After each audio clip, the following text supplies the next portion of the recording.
너무 좋으셨죠. 이거 넘사벽이 뭔가를 항상 저는 이렇게 들을 때마다 넋을 놓고 이것이 넘사벽이구나 느끼는데 잠깐 숨 돌리는 동안 제가 얘기를 조금 할게요. 저는 사실 예고를 안 나왔어요. 그런데 이제 대학에 가서 예고 출신 친구들이 얘기를 하기를 이경선이라는 애가 있다. 근데 그 친구가 어느 날 갑자기 예고 지방 중학교 출신인데 예고에 또 나타나가지고 1등 하던 애들 다 제치고 1등을 하면서 콩쿨마다 이겼다는 거예요.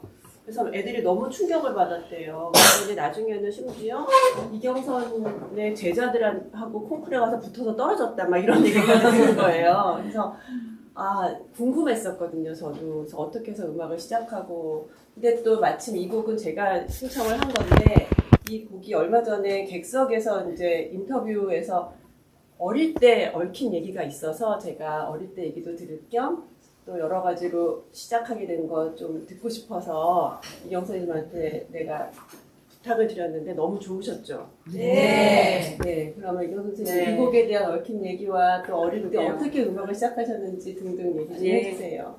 제가 사실 이 곡을 한 40년 전에 한 것 같은데 정말 어릴 때 배우고 그 뒤로 연주를 한 적이 없어요. 근데 최근에 객석 대표님께서 뭐 글을 써달라, 음악을 어떻게 접했는지 그 접한 곡들 중에 뭐 이렇게 스토리를 적고 그 곡을 설명을 하고 세 곡을 선정을 해야 됐어요. 그래서 어릴 때 내가 정말 좋아했던 곡이 뭔가 기억을 더듬다 보니 이 비탈리 샤포느가 굉장히 저라는 어린이가 이렇게 음악이 뭔가를 알게 된 계기가 된 곡이었더라고요. 그때 생각을 해보니. 근데 그때 연주를 못 모르고 했구나 하는 걸 요즘 더 느끼고 있어요. 제가 이걸 연습을 하면서 어머 내가 이것도 모르고 이렇게 연습을 하고 이렇게 연주를 했구나. 이 속에 들어있는 스토리를 하나도 모르고 그냥 감으로 했구나 하는 걸 지난주에 뼈저리게 느꼈어요. 그러니까 제가 학생들을 가르칠 때 학생들은 겉에 있는 음표만 하거든요. 리듬 음표만 하는 게 다가 아니고 그 속에 있는 스토리텔링을 내가 끄집어내야 된다는 걸 제가 가르치는데 역시 나도 별 볼 일 없었구나. 어릴 때 이 곡을 좋아만 했지 왜 좋은지도 모르고 그래서 연습을 하면서 이 덕분에 이 곡을 다시 제가 이렇게 연주를 할 수 있는 기회가 생겨서 좀 너무 행복했어요. 근데 오늘 잘 될지 안 될지 몰라서 연주 전에 나 얘기시키지 말아달라. 여기 집중해야 되는데 그 집중이 굉장히 흐트러져요. 사람이 연주하는 이 두뇌와 얘기하는 두뇌가 다르다고 그래요. 그래서 두 가지를 다 하라고 그러면 둘 중에 하나가 사고가 나요. 그러니까 말이 잘 안 되던가 아니면 연주가 잘 안 되던가. 그래서 웬만하면 다른 분한테 해설을 맡기는 거죠. 근데 오늘 같은 케이스는 제가 말을 해야 되니까 이제 받아들이고 제가 얘기를 하기로 했으니까 이렇게 말씀을 드리는 건데 어릴 때 정말 저는 시골에서 그냥 선생님도 없는 그런 삼천포에서 태어나서 초등학교를 마산으로 큰 도시라는 게 마산이죠. 마산으로 이사를 간 게 선생님이 없어서 갔다고 하셔요. 부모님은. 그러니까 바이올린을 배우긴 배워야 되는 선생님이 삼천포에 있겠어요. 피아노 선생님이야 한두 분 계셨겠어요. 그 당시면 더 했겠죠. 그럼요. 그래서 정말 제가 봐도 너무 이해가 안 가요. 어떻게 그 환경에서 공부를 음악을 했으며 그러다가 예원 아이들하고 이화 콩쿨 나가서 제가 1등을 해버린 거예요.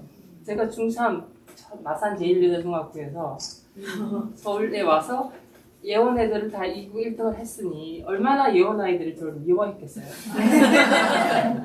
그리고 예고를 들어갔는데 텃세가 너무 심하고 저라는 친구를 처음부터 따뜻하게 해주는 친구들이 물론 있었지만 대부분 친구들은 예원이라는 그 캐다고리에 안 들어가면 저희는 이렇게 아웃사이더였던 거예요. 그래서 저의 마음은 언제 내가 이 예원이라는 그 그 벽을 넘어가나. 그게 제 목표였어요. 제 목표가 뭐 세계적인 그런 거 없었고, 예원을 안 다녔어도 정말 내가 인정을 받을 수 있도록 노력을 해야 되겠구나. 근데 첫 시험에서 13등을 해가지고 오케스트라에서 둘째 자리 저 뒤에 앉아서 오케스트라 했어요. 1학년 때는. 근데 제가 그게 이제 기분이 안 좋으니까 열심히 해서 동아 콩쿠르를 1등을 해버린 거예요. 2학년 때. 그때부터 예원 학생들이든 뭐 모든 사람이 오케이 이경선은 그러면 인정. 그래서 그때부터 제가 인정을 받았지. 예고 어림도 없어요. 예고 1학년 때는 정말 제가 누군지 아무도 몰랐을 거예요. 근데 그 동아 1등이라는 그 이후로 선생님들도 실기시험 보면 무조건 1등을 줬어요. 제가 잘해서 1등이 아니라 그냥 이 레이블을 딱 붙여주시더라고요. 그건 너무 불공평해요. 지금처럼 막을 딱 치고 연주를 하고 실기시험을 보면은 그게 아닐 텐데 제가 딱 나오면 얘는 그냥 동화하네 아이. 그래서 잘하든 못하든 무조건 1등이었어요. 그건 너무 저는 그게 불공평하다고 생각을 하는데 어쨌든 그 혜택을 본 장본인이에요. 네. 그래서 제가 더 얘기를 하다 보면 시간이 가가지고. 네. 근데 이 비탈리 샤코는 제가 이제 객석에서 읽었는데 그때 콩쿨이 아니라 무슨 캠프를 갔었. 네, 그러니까 초등학교 때는 제가 서울을 어쩌다 한 번씩 뭐 조그마한 콩쿨 나간다고 엄마 아빠 따라서 만행 열차 타고 갔다 오고 그런 적이 있었고 이제 중학교 1학년 때 김남 선생님을 처음 만난 게 캠프에서 겨우 정말 일주일인가 여름에 딱 그 열흘 동안 김남 선생님의 제자로 공부한 곡이 비탈이었어요. 그래서 갈 때와 올 때 제 실력이 완전히 바뀌었다는 걸 부모님도 인정을 하시고 저도 인정을 하고. 네, 그래서 중학교에 이제 돌아온 거죠. 마산 중학교에 돌아와서 이제 중학교에서 학교에서 야 너 그렇게 뭐 서울 갔다 왔다던데 한번 해봐라. 그랬더니 비탈리 샤코니를 연주를 했더니 그 학교에서는 너무 깜짝 놀라서 그때부터는 이제 스타가 됐다고. 마산에서. 제가 이제 음악교육을 가야 된다고 담임께 말씀을 드렸더니 학교 빠지고 못 간다고. 그래서 제가 무조건 저는 가야 됩니다 해서 선생님이 어쩔 수 없이 허락을 한 거예요. 그래서 다녀왔더니 교감 선생님이 부르셔서 네가 거기를 갔다 왔다는데 도대체 얼마나 늘었나 보자. 그래서 교무실, 넓은 교무실에서 이 곡을 연주를 했어요. 근데 제 그때 동창이 여기 한 명이 와 있어요. 희애가 중학교 동창이에요. 근데 희애는 피아노를 전공하던 친구였고 자기 꿈이 이경선 같이 잘하고 싶다 이렇게 말을 했대요 저한테. 근데 저는 이제 잘 기억이 안 나는데 이제는 딸을 또 첼로를 시키고 있어요. 네, 감사합니다. 얘기를 계속하고 싶은데 정말 시간이 없어서 그러면 우리 다음에 들을 곡은 드뷔시의 바이올린 소나타를 연주하시려고 하셨는데 네.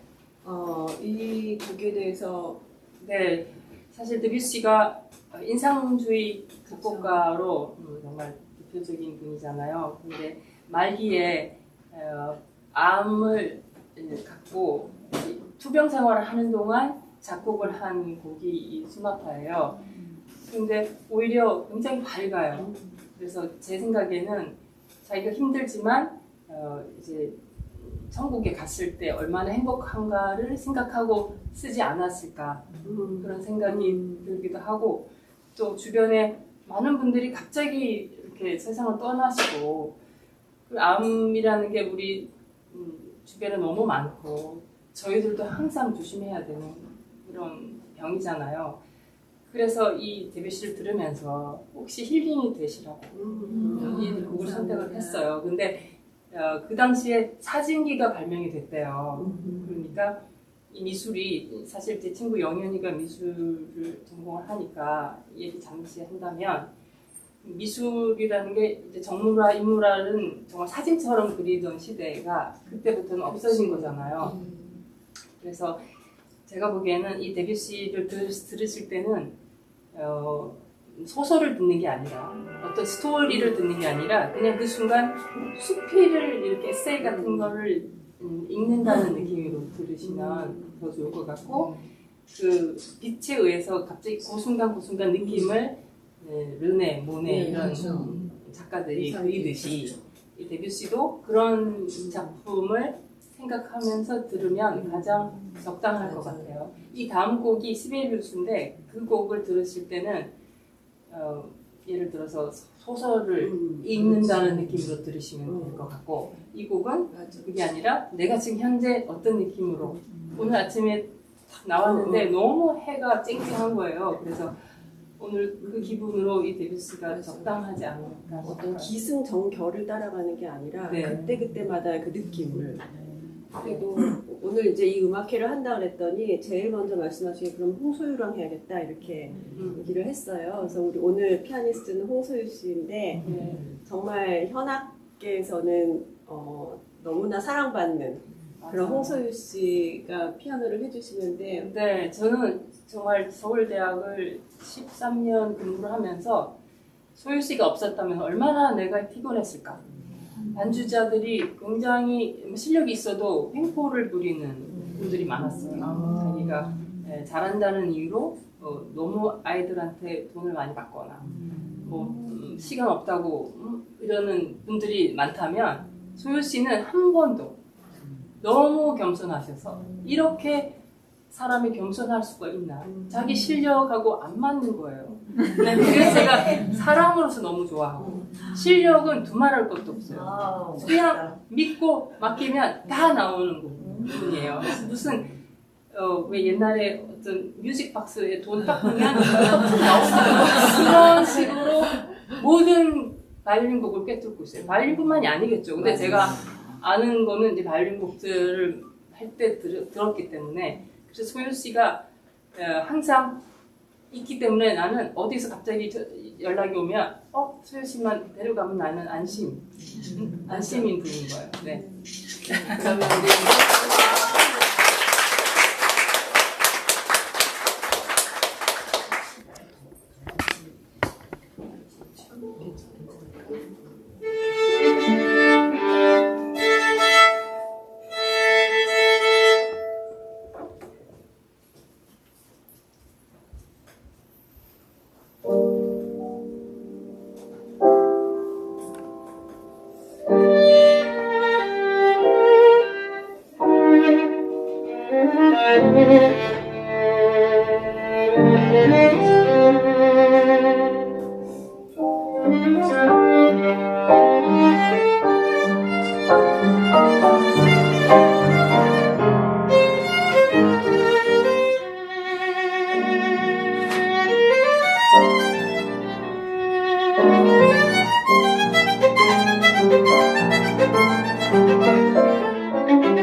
지금 손이 막 떨려.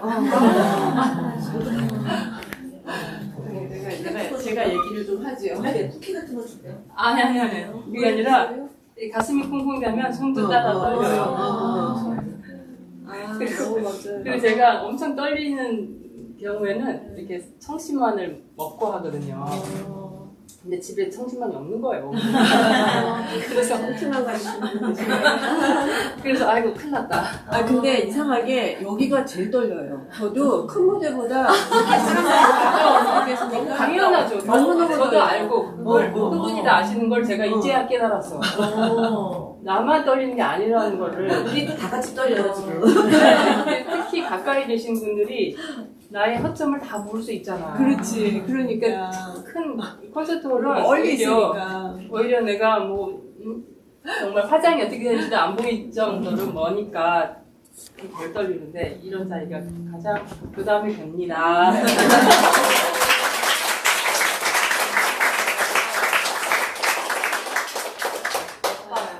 제가 이경 선생님하고 이제 일을 좀 했으니까 몇 년 동안 했는데 사람들이 저한테 이경 선생님에 대해서 최근에 한 2년 뭐 전부터 제일 많이 물어보는 게 뭐냐면 진짜 서울대 그만뒀냐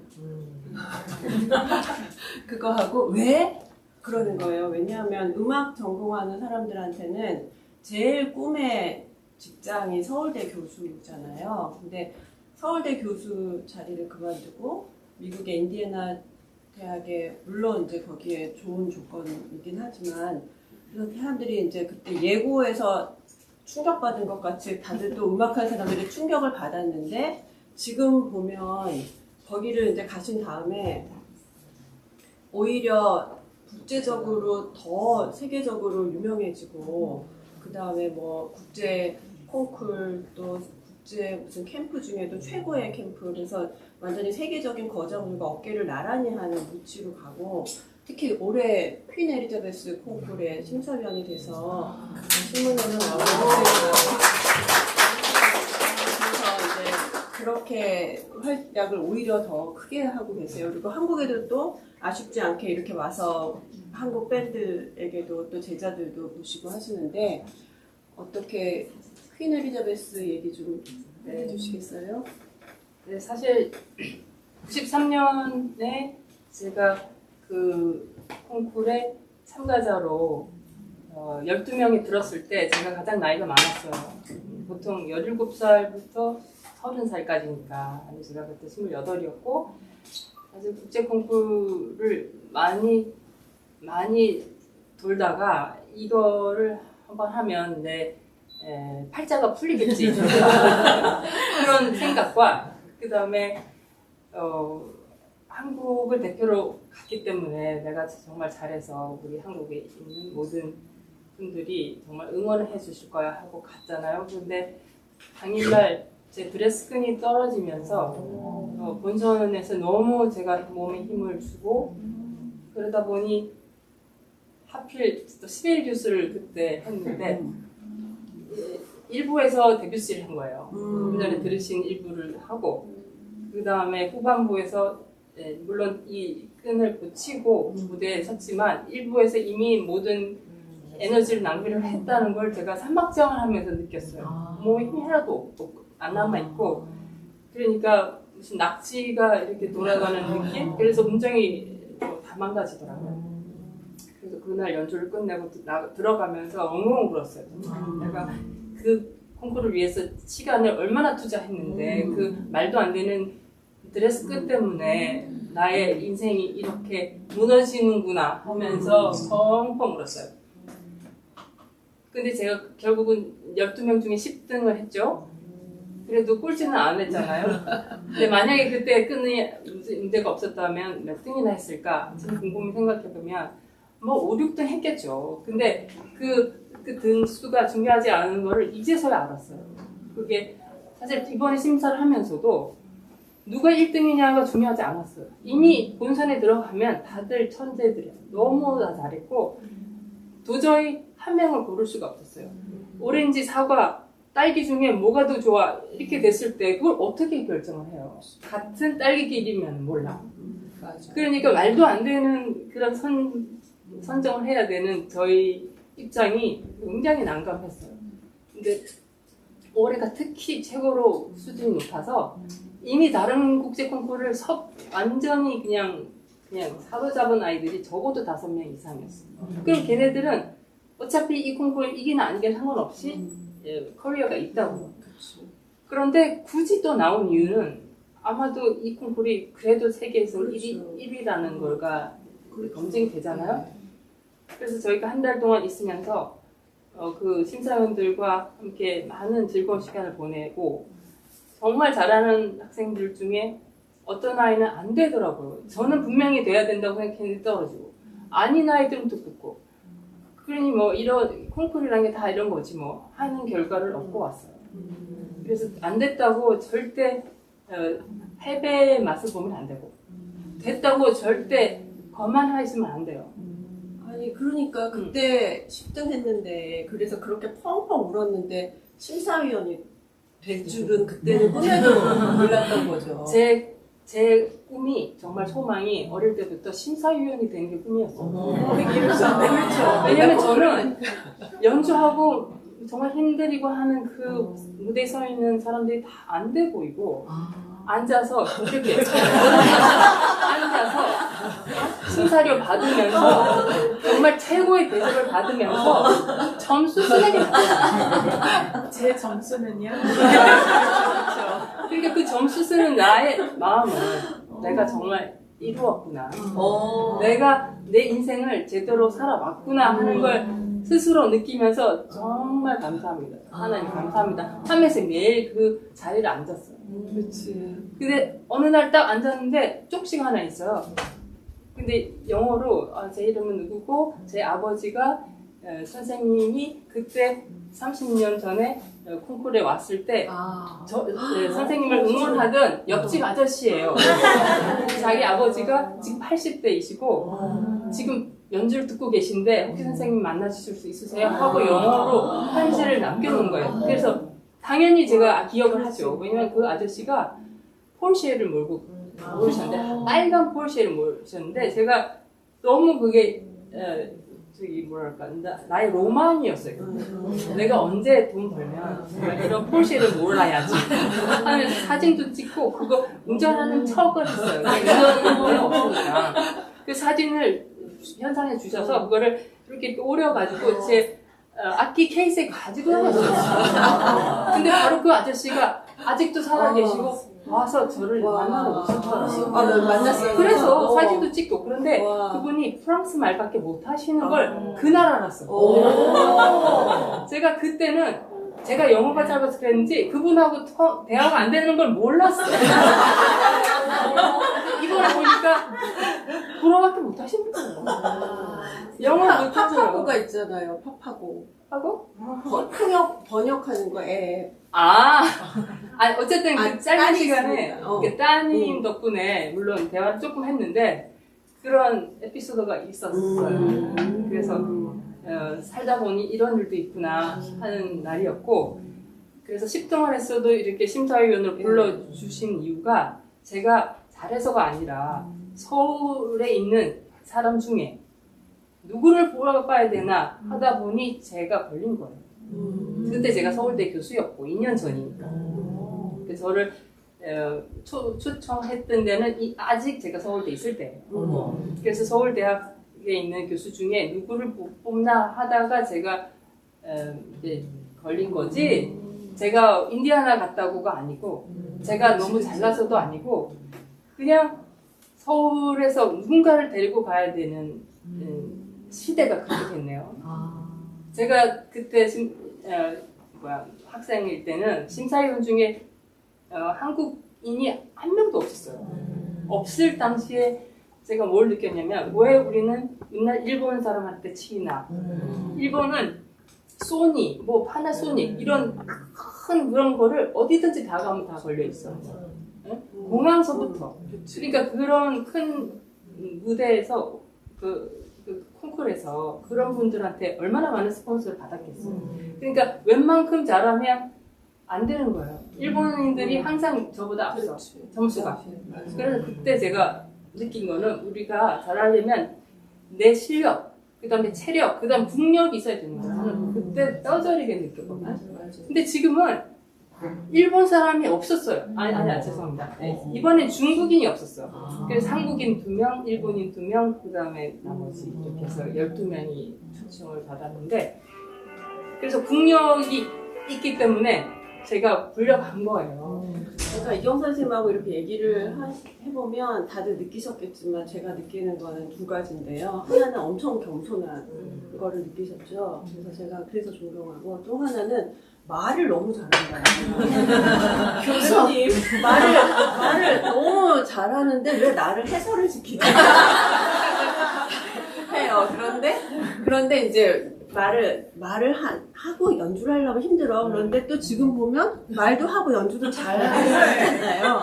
그래서 뭐 저는 감사합니다만은 근데 이 자리에 이제 학생들 음악을 하시는 분들도 많이 와 계시고 그리고 또 음악을 하는 자녀를 가지고 계신 부모님들도 와 계시는데 이제 그분들을 위해서 지금 이제 이미 우리나라에서 음악을 좀 한다 하면 이제는 세계적인 수준이 됐잖아요.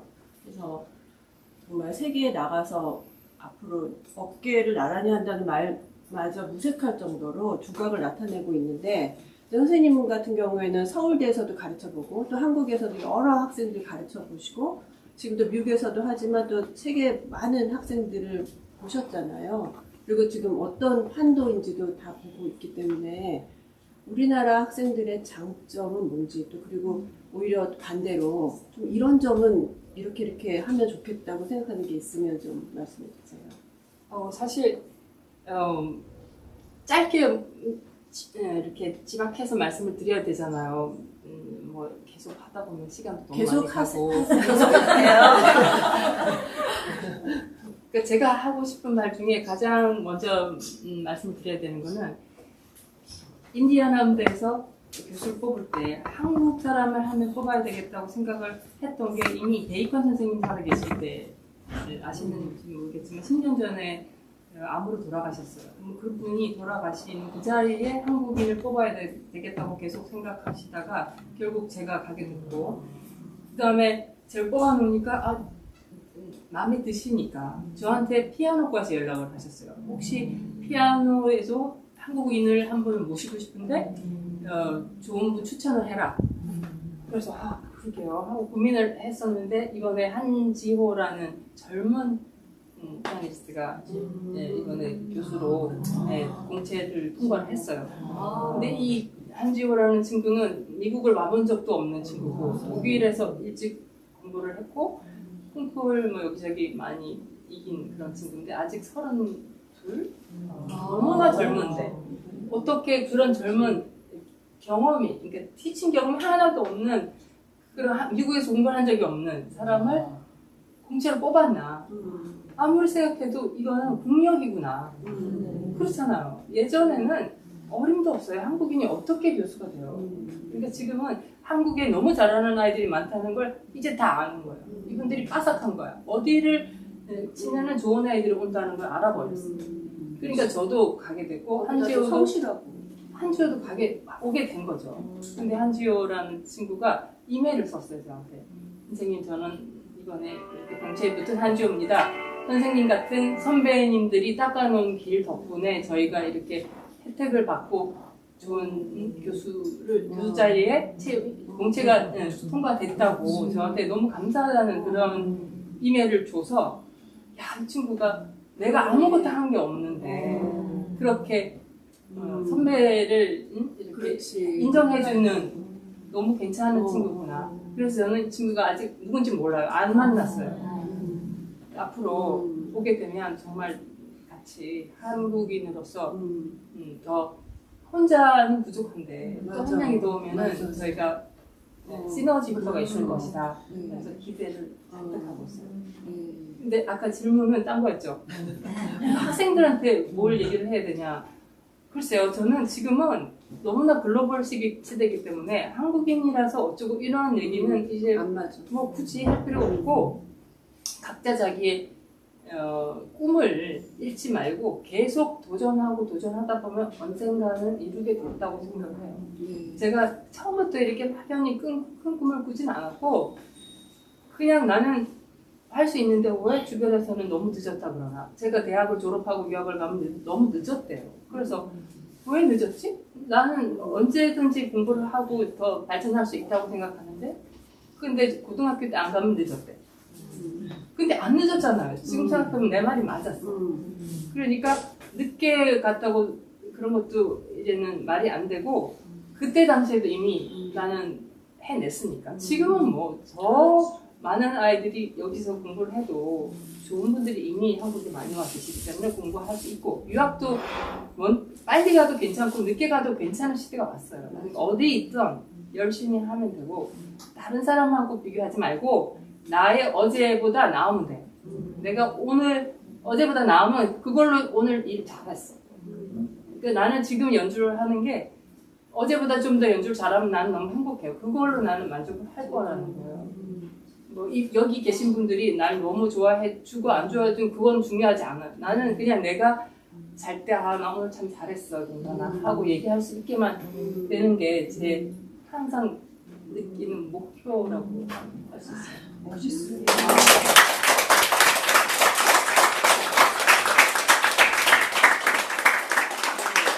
이번에 이제 해주실 곡은 아까 퀸 엘리자베스 콩쿨에서 펑펑 울고 나왔다는 그 시벨리우스 콘체르토를 오늘 이제 한을 푸는 시간입니다. 네, 다 들으면 좋겠지만 이 악자. 네, 그런데 제가 몇 주 후에 이 시벨리우스를 롯데 콘서트홀에서 협연을 하게 됐어요. 근데 그 오케스트라는 월드 닥터스 오케스트라라고 의사들이 모여서 공연을 세계 지역마다 다니면서 공연을 하는 그런 단체예요. 그래서 연주를 하러 오시는 분들이 다 자기가 직접 자비로 뭐 티켓도 사고 호텔도 다 커버를 하는 그다음에 그 연주에서 모인 어떤 뭐 티켓료가 있으면 그걸 다 몽땅 그 지역에 있는 어린이 병원이라든지 다 주고 떠나는 분들이에요. 그래서 저는 볼런티어인 거야. 그러니까 연주를 받고 하는 그런 연주가 아니고 그렇게 해서 좋은 일을 하기 위해서 시벨리우스를 하게 됐는데 그날 연주를 위해서 지금 연습으로 하기로 했어요. 그러니까 여러분들이 저 연습을 들어주시는 거예요. 너무 솔직한 거 아니에요? 네, 그럼 박수로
이정 선생님 그 연주를 들으면 바이올린이 어떻게 저런 소리가 나지? 악기가 이런 소리가 나무인데 저런 소리가 나지 싶은데 악기가 좋아서 그런가? 그런 생각이 드잖아요.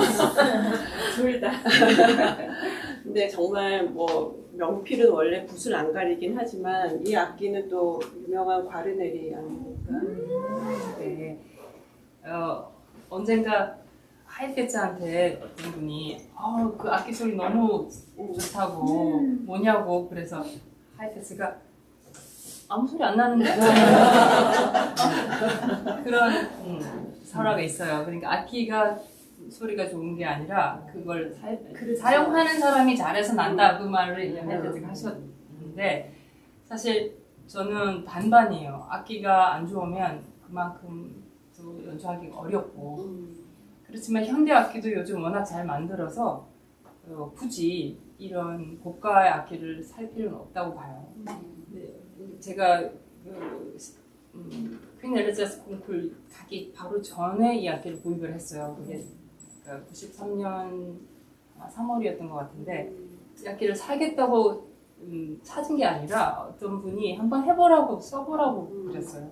그분은 악기 장사를 하시는 분이었고 저는 학생이었는데 그냥 소리가 얼마나 잘 나는지 좀 실험을 해달라고 그래서 제가 한 시간을 이렇게 해보고는 그냥 뿅 간 거예요. 어떡하지 이거 너무 좋은데 저 하루만 들려가도 될까요? 그래서 집에 가져가서 그냥 사다 엄마한테 전화를 했어요. 나 이거 좋은데 어떻게 엄마? 부모님은 그냥 적극 저를 후원하시는 분이니까 그래? 그러면 빚을 내서라도 사야지. 그래서 사게 됐어요. 그 당시 얼마였어요? 그게 밝혀야 되나요? 빚을 내셨다니. 지금은 얼마? 지금은 따질 수가 없어요. 그러니까 그때 제가 사용하던 악기를 그분한테 주고 빚을 내서 그걸 1년 안에 갚을 수 없다 했더니 그러면 5년 동안 나눠서 갚아라. 그렇게 해서 결국은 제 거가 된 거예요. 근데 만약에 그때 당시에 이 악기를 제가 안 샀더라면 보나마나 제가 쓰던 그거를 계속 사용하거나 아니면 주변에서 좋은 악기를 가진 기업들이 저한테 빌려줬겠죠. 그럼 그 빌려준 악기를 쓰는 바람에 저는 이런 악기를 살 기회를 놓쳤겠죠. 많은 연주자들이 그 기회를 놓쳐요. 지금은 이미 늦었고 그때 당시에 정말 잘하시던 분들이 예를 들어 베이컨 선생님 같은 경우는 여기저기서 악기를 주니까 살 필요가 없었던 거예요. 그래서 안 샀어. 그러니까 남는 게 없는 거예요. 그래서 저는 오히려 제가 그렇게까지 유명하지 않았기 때문에 오히려 이 악기를 빚을 내서라도 샀고 그래서 다른 악기가 오를 때 이것도 같이 오르니까 만약에 제가 더 좋은 악기를 사도 갈아탈 수가 있는 거예요. 그렇죠. 근데 너무 잘 맞으니까 이때까지 그래서 30년. 근데 이 악기가 1723년 산이니까 제가 300년 된 악기를 30년 전에 산 거예요. 작년에. 그러니까 작년으로 따지면 이제 301년이 된 거고. 그래서 평생 제 파트너라고 보면 되고. 근데 이걸 제 거라고 생각하면 안 되는 게 제가 죽고 나면 누군가 또 써야 되잖아요. 그러니까 저는 잠시 렌트를 하는 마음으로 갖고 있어요. 절대 다치면 안 되고. 그래서 보험을 당연히 들어야 되고 악기 아무 데나 두고 다니면 안 되는데 한 번은 세상에 비행기를 탔는데 악기를 화장실에 두고 탄 거예요. 제가 그때 너무 정신적으로 힘든 일이 있어서 비행기 타서 제 어깨 뒤에 있는 줄 알았어요. 없는 거예요. 그래서 비행기에서 내려가지고 그 악기를 찾아. 근데 결국 어떤 분이 이걸 로스트 파운드에 갖다 놨고 그걸 갖고 뛰어서 다시 그 비행기를 탔더니 그때 유나이티드 승무원이 한국은 참 좋은 나라네. 난 당신이 다시 탈 줄 몰랐고 왜냐면 짐 다 갖고 내리려고 그랬어요. 다시 못 올 거니까. 그런 사연이 있어요.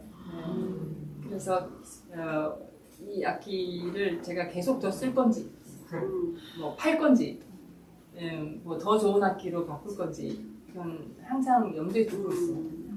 지금은 너무 소리가 정말 최상의 아, 아름다운 소리가 나요. 근데 요즘 이 습도가 너무 많아서 지금 물 먹은 소리예요, 사실. 물 먹은 소리라 되게 내기가 힘들어요. 그렇지만 이 방이 굉장히 잘 울리고 작기 때문에 그냥 소리가 잘 나고 또 악기가 작기 때문에 피아노 악기가 작기 때문에 제가 안 싸워도 되죠.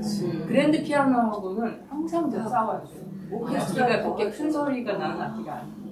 그 퀄리티는 있어도 큰 소리가 나는 악기는 스트라디바리나 정말 더 비싼 악기를 구매해야 되는데 제가 굳이 그럴 필요가 있나. 내가 만약에 뭐 세라장이라든지 정말 세계적인 연주를 하러 다니는 사람이라면 또 빚을 내겠죠? 아니 왜 싸라정 근데 저는 뭐가 부족해서 아니 저는 연주자로서 승부를 걸기보다는 그냥 연주는 사이드로 하고 교육을 하는 사람이라고 저는 생각해요. 그래서 제가 교육을 하면서 발린도 잘한다. 이게 제 이름이지 연주자라고 저는 생각이 안 들어요. 그러니까 이 정도도 감사하게 갖고 있는 거죠. 지금 이제 그 말씀을 하시니까 이제 사실 마지막 곡이에요, 이번 곡이. 어떻게? 그런데 이제 마지막 곡을 들으시기 전에 사실 이경선 선생님은 어떻게 보면 이 트위클이라고 하죠. 음악하는 사람들은 연주자로 먼저 성공을 하고 싶지만 그다음에 결국 교육자가 되거든요. 그다음에 교육자를 하면서도 특히 이런 현악이나 관현악을 하는 사람들은 자기의 어떤 오케스트라나 그런 단체를 갖고 싶어 해요. 그래야지 할 수 있는 레파토리가 크고 또 열고 싶은 그런 음악 세계가 있기 때문에. 근데 어떻게 보면 이경 선생님은 그걸 다 이루었다가 되는 그런 분인 게 교육도 우리나라 최고의 서울대에서 했고 지금 또 세계적으로 가장 좋은 인디애나 대학에서 하고 또 그 외에도 국제적으로 교육의 일을 하고 계시고 또 두 번째로는 연주자로서는 지금 최고의 연주자인 거고 그다음에 세 번째로는 단체는 비르투오즈라고 하는 단체를 만들어서 정말 저는 제가 생각할 때는 우리나라에서 제일 잘한다 뭐 이렇게 생각합니다. 그래서 누가 그렇게 생각해? 누가 그렇게 생각해? 그래서 이 이제 어떻게 보면 정말 모든 면에서 최고 정점이라고 생각이 드는데 앞으로의 계획이나 꿈 이런 게 있으실까요? 뭐 어디 가서 말 안 하시더라도 여기서만 살짝.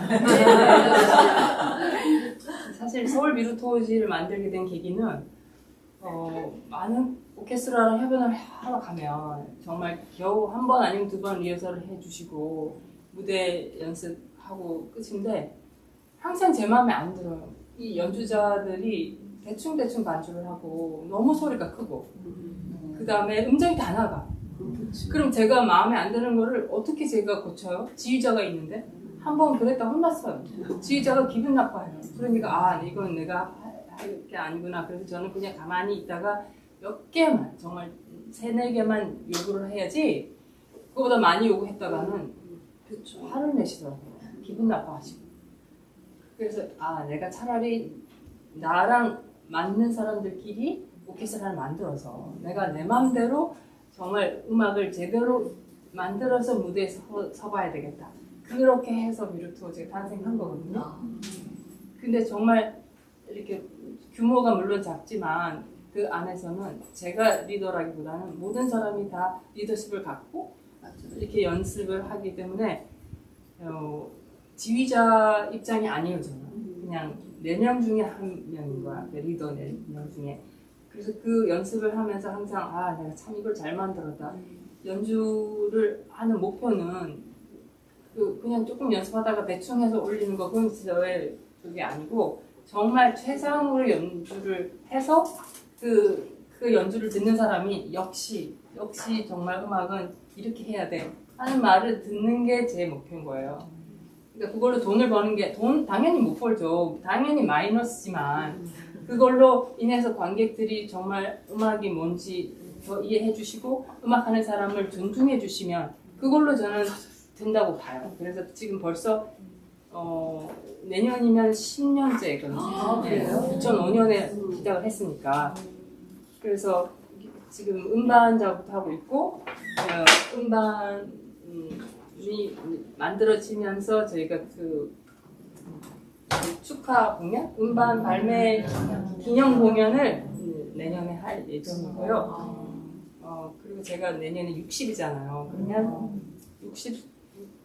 60을 맞은 사람이 보통 연주를 잘 못해요. 왜냐면 연주 실력도 한계가 있고, 김연아가 필드에서 10대 때 하던 거를 30대, 40대 때 못하듯이 우리도 할 수 없는 거예요. 그런데 저는 올해 나이가 많은 사람도 할 수 있는 거, 그게 제 목표인 거예요. 제 선생님이 80인데도 연주를 하셨거든요. 미국에 있는 선생님이 그런 롤 모델로 저를 키우셨기 때문에 나는 저렇게까지 할 수 있을까 하는 마음으로 저는 그분의 제자로 있었고, 그래서 아까 목표가 뭐냐, 80이 돼도 연주를 할 수 있는 사람이 되고 싶어요.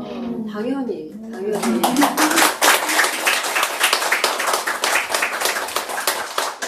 그게 하고 싶다고 되는 게 아니잖아요. 연습도 항상 꾸준히 해야 되고, 체력도 항상 잘 제가 관리를 해야 되고, 아무튼 그러네요. 네. 진짜 80 아니라 90까지도. 그래서 네. 인디아나로 간 목표가, 이유가 65세 정년이 저는 마음에 안 들었어요. 왜 65세에 퇴직을 해야 되나? 우리는 더 잘 가르칠 수 있는데, 그동안 가르치던 그 노하우를 사실 제일 잘할 수 있는 때가 70대라고 저는 봐요. 근데 미국에서는 테니어 주겠다 오라고 하니까 그럼 언제까지 할 수 있느냐? 내가 살아있을 때까지 하는 거예요. 그래서 몇 년 전에 그 프레슬러 교수님이 99세에 돌아가셨어요. 바로 옆옆방에서 계속 가르치던 분이에요. 그런 분처럼 나도 하는 게 꿈인 거예요.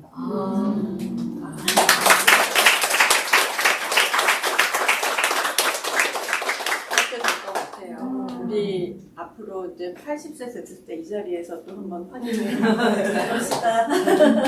이제 마지막 곡 우리가 이제 청해 드릴 텐데, 마지막 곡은 찍어내려봐 이제. 네. 사랑한테 찍어내려봐 이제는 준비를 하셨어요. 네, 아까 이스벨 뉴스는 제 연습을 위해서 해야 됐고, 이제 마지막 곡은 서비스 차원에서 관객이 좋아하는 곡으로 선정했습니다. 네, 그러면 우리 다시 또 박수로.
커피를 마시면 사실 안 되는데 제가 더 손이 떠있는데 너무 목마르니까 그냥 자꾸 마시게 되네요. 아니요. 괜찮아. 근데 저 떨어도 괜찮죠? 네. 이해해 주시면 돼요.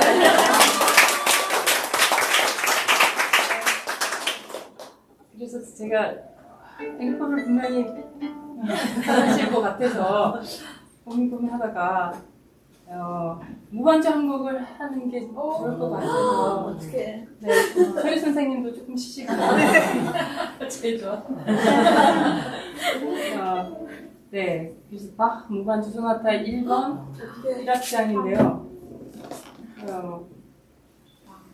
제가 어릴 때는 이 바가 어떻게 하는 건지 잘 모르고 했었다가 이제 좀 알고 나니까 제 그 스타일도 많이 바뀌고 해석도 많이 달라진 것 같아요. 근데 바로크라는 단어가 무슨 뜻인지 혹시 아시는 분 계세요?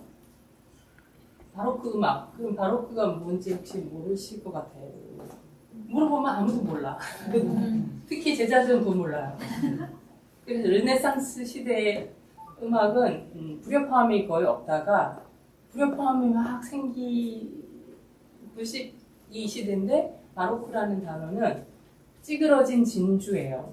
아, 맞아. 근데 진주가 둥그레야 되는데 찌그러진 거예요. 그래서 여기 나오는 모든 불협화음이 결국 그 전 시대에는 없던 거예요. 불협화음을 우리가 이렇게 충실히 더 끄집어내줘야 되고 그리고 그때 당시에는 활도 좀 다르게 생겼어요. 이렇게 생겼고 가볍고 악기도 이렇게 긴 지판이 아니고 짧고 턱받침도 없고 어깨받침도 없고 뭐 그런 시대에 하던 곡이잖아요. 그러니까 유라토도 없고 그래서 굉장히 그때 당시에는 어떤 식으로 연주했을까를 연구하는 분들이 요즘은 많이 있거든요. 그래서 원전 네, 그 시대로 하는 분들이 있는가 하면 예전처럼 또 로맨틱 스타일로 하는 분들이 있고 저는 그 사이 퓨전으로 네, 여기서 좋은 점, 저기서 좋은 점을 접목해서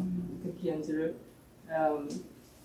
하려고 하는데 제가 하는 연주를 요즘 안 해, 그러니까 요즘도 안 하고 예전부터 안 했어요. 왜냐면 이 곡을 할 때마다 그때 국제 콩쿨 때 맨날 연습하던 그때가 리마인드가 되는 거예요. 그러면 국제 콩쿨을 연습할 때는 무조건 무반주 하나나 한 곡 전악장, 그 다음에 파가니 카펠스 2개 이렇게 연습을 해서 1차를 통과를 해야 되잖아요. 그럼 그 1차 통과하는 그 마음으로 이 연습을 했으니 얼마나 여기에 스트레스를 많이 받았겠어요. 그러니까 그때 스트레스가 안 없어지더라고요. 그래서 저는 이 바하는 연주를 안 해요. 사람들이 다들 선생님 바하를 연주를 왜 안 하니까 이제는 할 때 되지 않았습니까? 누구는 바하 무반주 전곡 CD도 냈는데 선생님 왜 연주를 안 하냐고. 그래서 그 이유는 제가 잘 하지도 못할 뿐더러 그냥 너무나 어마어마한 성이기 때문에 그 성을 오르기가 싫은 거예요. 제가 이거 안 해도 먹고 사는데 못하는 걸 해야 되는가. 얼마든지 다른 거 할 거 많은데 라는 생각에서 피해 왔어요. 그런데 오늘은 피할 게 아니라 한번 해주자. 그 약간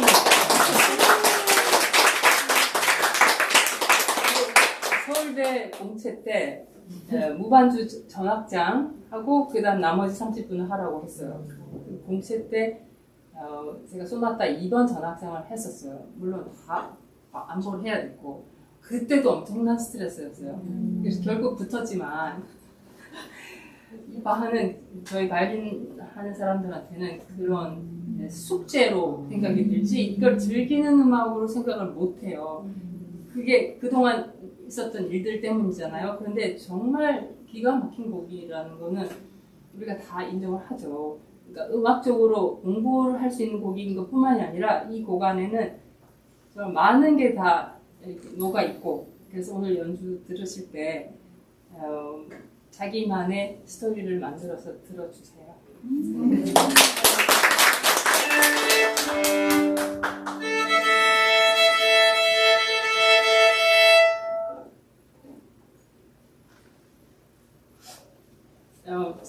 혹시 그 예전에 제가 하던 스타일은요, 엄청 로맨틱하고 느리고 비브라토 많고 오일 물감이었다면 지금은 그냥 수채화처럼 연주를 할 거예요. 그래서 다른 음들은 다 데코레이션으로 생각하시면 돼요. 그러니까 틀이 있고 그 안에 데코레이션. 그럼 그 데코레이션을 사실은 즉흥적인 느낌으로 연주를 하는 건데 제가 마음대로 바꿔서 연주를 해도 되는 거를 바하가 자세히 기록을 한 것뿐이에요.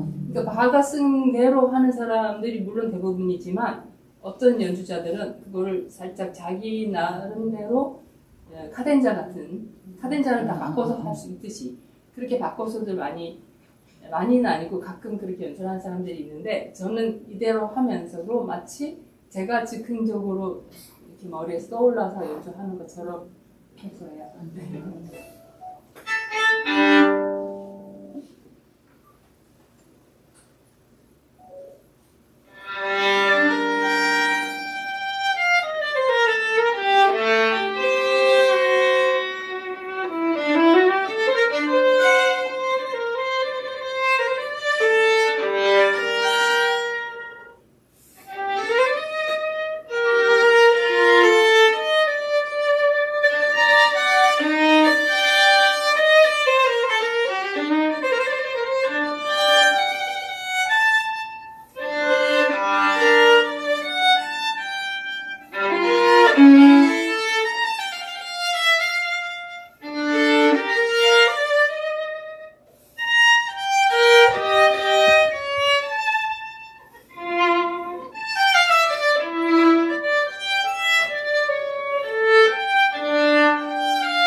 네, 여러분 너무 좋으셨죠? 네. 아, 정말 저도 기대를 진짜 많이 했거든요, 오늘 음악회를. 그랬는데 계속 내내, 아, 정말 이 자리에 앉아있는 분들 복도 많다. 이런 생각이 들어서 저도 너무나 복 받았다 이런 생각을 했어요. 그래서 오늘 이렇게 훌륭한 시간 만들어주신 이경수 선생님 또 감사드리고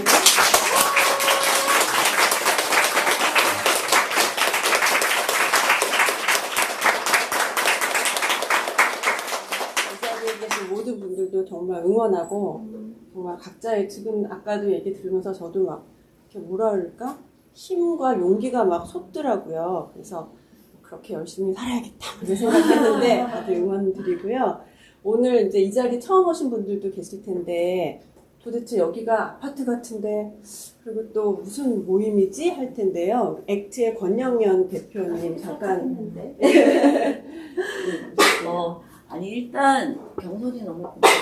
작년에 그냥 사담으로 우리 밥 먹을 때 우리 이런 거 하는데 방학 때 와서 한번 해줄래? 그랬더니 물론 그리고 그냥 얘기를 해주고 우리가 특히 우리가 너무 혜택받은 사람들이잖아요. 우리나라 세계적으로도 보면 여기 와서 이렇게 음악을 즐기면서 그리고 어렸을 때부터 정말 부모님 잘 만나서 우리 너무너무 혜택받아서 이렇게 정말 60이 다 되는 나이까지 살고 있는데 그게 너무너무 저는 사실은 많이 아팠어요.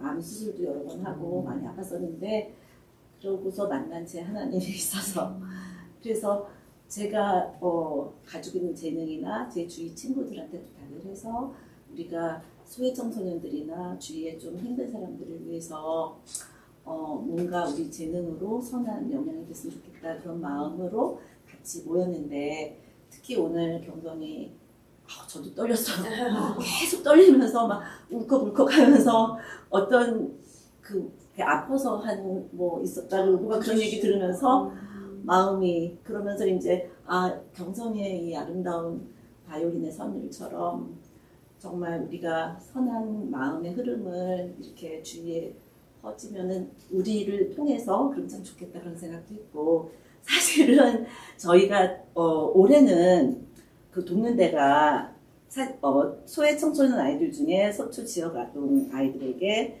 예술 활동과 예술 교육을 지원을 해요. 그리고 특별히 제가 이제 친하게 된 김태훈 선교사님이라는 분이 계시는데 파킨슨 병에 걸려가지고 이렇게 너무 힘들게 하시는데도 79년 젊으신 분인데 의사 선생님이었고 그런데 에티오피아에서 정말 생명을 다해서 선교를 하세요. 특별히 10월에 이제 더 뷰티풀 게이트 커뮤니티 처치라고 미문교회라는 교회를 이제 개척하시고 거기서 에티오피아 청년들에게 복음을 알리는 그런 전하는 그런 일을 하시게 돼서 그 뒷모습을 보면 너무너무 마음이 아파서 제가 여기 아프다 그러면 그거 위해서 기도해 주시는데 저는 기도해 주시는 동안 너무 울었어요. 왜냐면 한쪽이 점점 이렇게 굳어져 가는 몸으로 내가 작업 열심히 해가지고 팔 아프다 그러니까 그거 위해서 기도해 주시는 그 모습을 보면서 어쨌든 그런 일들도 있었고 얼마 전에 7월 11일 날 우리 정민이가 기획해서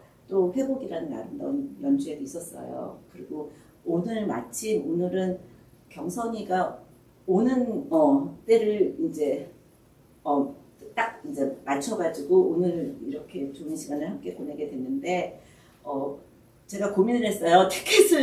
티켓비를 받을까 어떨까 막 고민을 하다가 우리는 일단 함께 음악을 즐기고 그리고 경선이 얼굴도 보고 경선이 연주를 가까이서 듣는 그러한 복을 누리고 이렇게 마음에 감동이 오는 이 감동으로 정말 후원금을 같이 모아서 저희는 전에 그냥 플로잉을 해요. 그래서 이따가 이제 다과를 드시면서 여기 계좌번호가 있으니까 일로 해주시면 좋겠고요. 그리고 경선이가 이렇게 CD를 가졌어요. 그래서 후원하시는 분들 중에 또 후원금도 내고 기쁜 선물도 받아가고 오늘 1시간 넘는 시간 동안 너무 좋았죠? 이런 시간은 없을 것 같아요. 그래서 너무너무 고마워.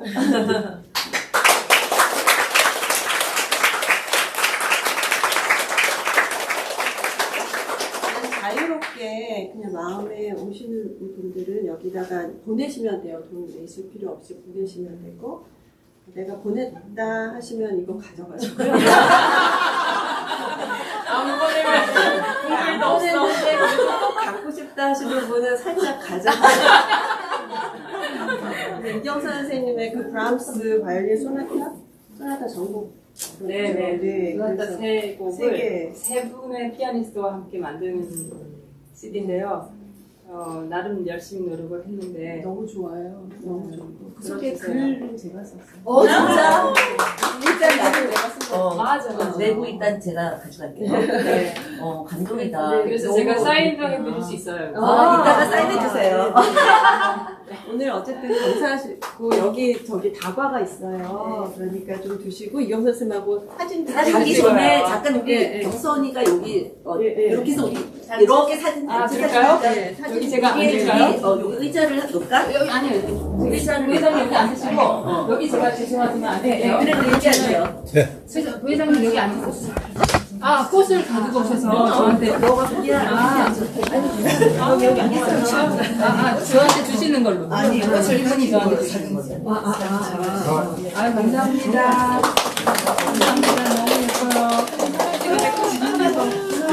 너무 예뻐요. 일단 내가 앉아서 받을까요? 여기 앉으세요. 여기 앉아서 옆에 제 이거. 부회장님 이쪽에 앉으시고 부회장님이 요걸 하나 들어주세요. 네. 그리고 나 뒤로 가. 부회장님 하시고 아니요 앞에 들고 계세요. 네. 자, 뒤에 있으면 소유 선생님 모셔야 되는데. 여기 앉으세요. 소유 선생님 바로 옆에가 선생님이. 아니야. 앉으라고 앉아요. 같이. 네네네 좋아요. 자, 네, 일단 세 분 한번 찍고요. 하나, 둘, 셋. 예, 찍고 다. 다 같이. 있으시면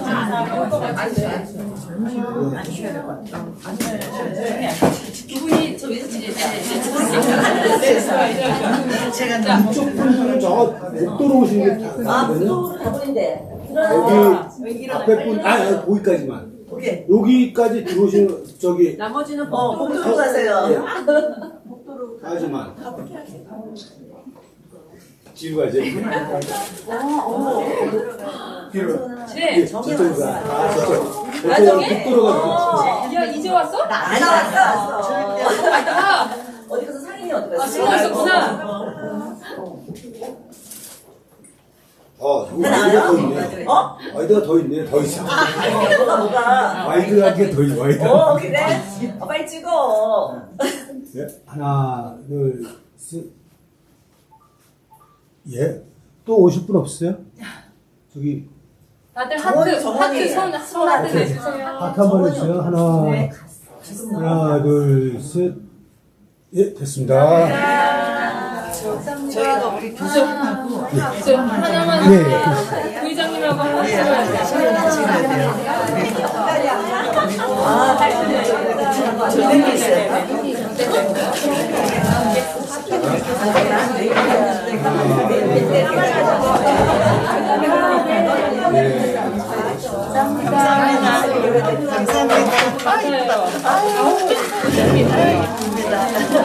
여기 잠시고 그냥 놔두시고요. 제가 악기를